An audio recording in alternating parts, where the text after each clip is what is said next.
Hello, I'm Rod Dreher. In the year 476, the final emperor of the Roman West capitulated to a barbarian chieftain, and the Roman Empire in the West came to an end.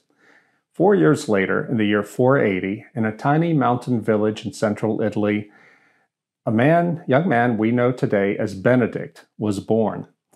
Benedict of Nursia was raised by Christian parents who sent him down to finish his studies as a young man in Rome, the city of Rome. He got there and was shocked by what he saw. Rome was ruled by the barbarians, and there was so much licentiousness, loose morals, everything was going on in the former imperial capital. Young Benedict thought that he would lose his faith if he stayed there in Rome.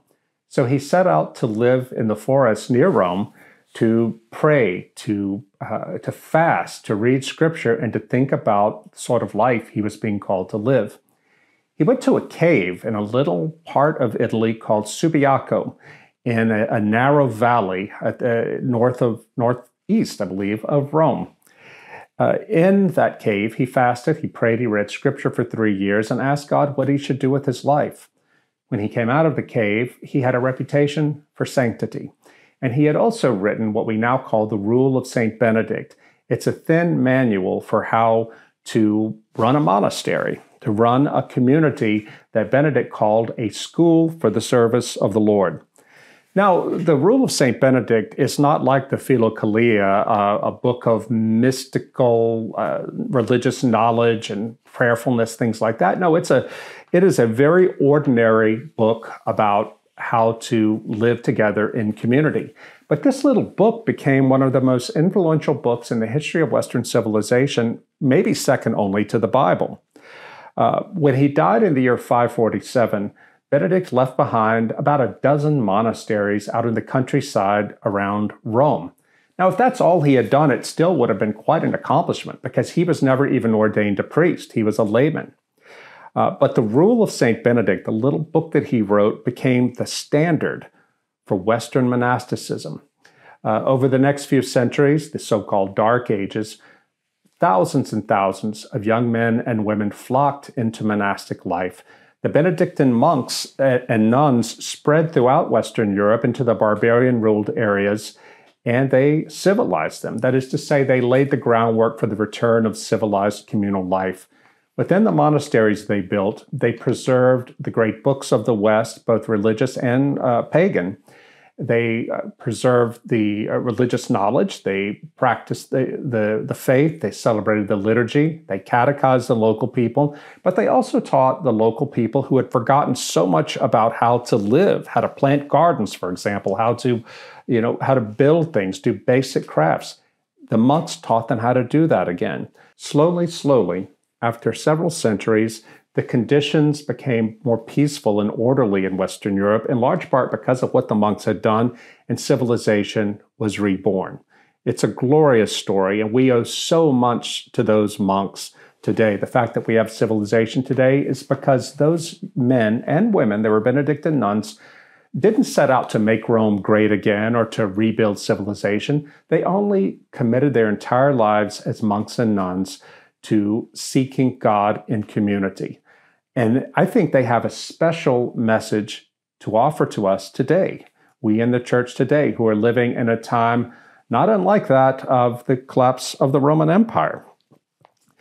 So what does this have to do with Christians today in the 21st century? Am I saying that all Christians should do as they did in the 6th century and head for the monasteries? No, I'm not saying that at all. I believe that we Christians today have to consider ourselves, though, to be living in a kind of exile.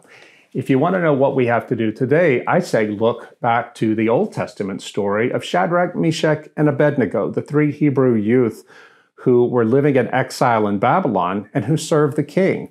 But when the king told them to bow down and worship a graven idol, they refused to do it, even when he threatened to kill them. As we know from the Bible, they were thrown into a fiery furnace, but the furnace didn't consume them. But their willingness to die for their faith made a powerful impression on the king. I think we Christians today should ask ourselves, what was it about the faith of those young Hebrew men who lived in Babylon in exile that gave them the strength to be prepared to give their life for their God. We need to be in touch with that ourselves, because we are now being put to the test, and the test is going to get even rougher as the years go on.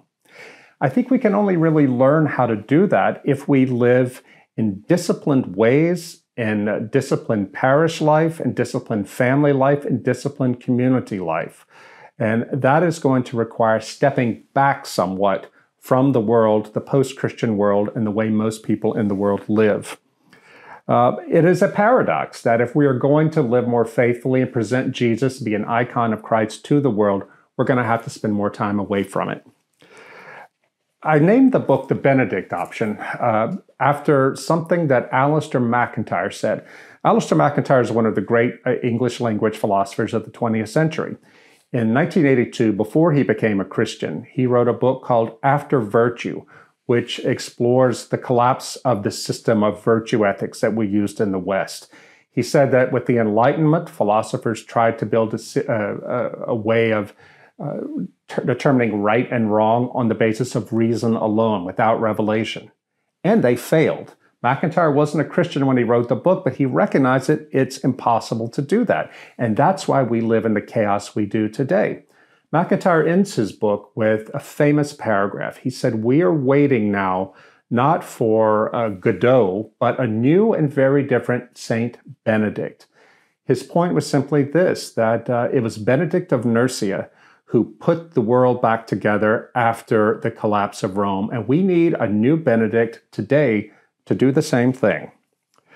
Well, St. Benedict was a mustard seed planted in the side of a mountain in stony ground, and out of that little cave came the mustard seed of faith that grew into a mighty movement that re-Christianized the West. I think we today can all be the same St. Benedict. We're called to be a St. Benedict to our time, not to head for the hills, but rather to live here in the world as an icon of Christ. The way the Benedictine monks lived in their day has so much to tell we who live in the world today. In the rest of this series, we're going to explore it. I'm Rod Dreher.